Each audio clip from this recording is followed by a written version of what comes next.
kemenangan Pramono Anung terhadap Ridwan Kamil itu bukan kemenangan di dalam pertandingan Gubernur Jakarta, tapi kemenangan PDIP terhadap Jokowi, kan begitu cara melihatnya tuh. Jadi kalau kita tempatkan itu dalam perspektif tadi, itu persaingan antara Megawati dan Jokowi, itu artinya Megawati memenangkan persaingan itu.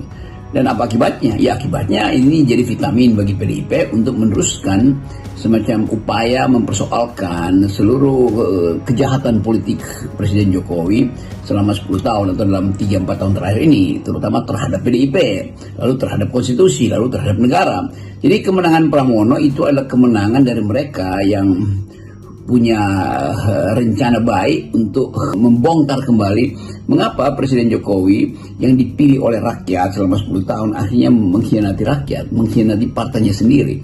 Jadi kita lihat sekarang bahwa Pramono dan Rano itu simbol baru untuk memulai satu proses mempersoalkan secara hukum posisi Jokowi selama dia memerintah itu, atau paling tidak terhadap PDIP.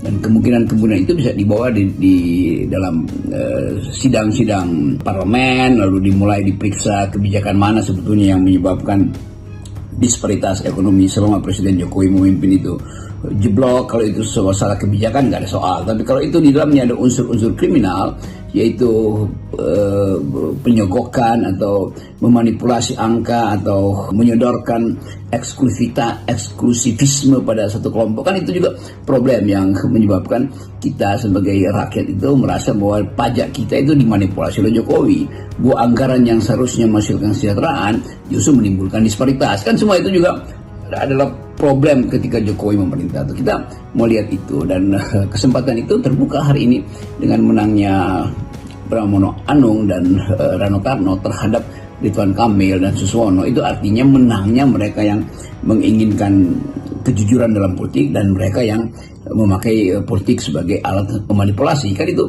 intinya, bahwa nanti grupnya atau Gerindra yang membackup Ridwan Kamil akan bawa ke Mahkamah Konstitusi, ya itu persoalan hukum biasa tuh. Tetapi isu yang lebih mendasar adalah PDIP memenangkan satu era di mana kelegaan kemudian muncul bahwa Jokowi akhirnya gagal untuk menggenggam politik Jakarta. Dan politik Jakarta adalah ukuran untuk semua politik yang lain, karena Jakarta bukan sekedar pusat politik dan bisnis, tapi pusat akal sehat dan pusat penilaian etis terhadap kekuasaan Jokowi yang penuh dengan kebohongan.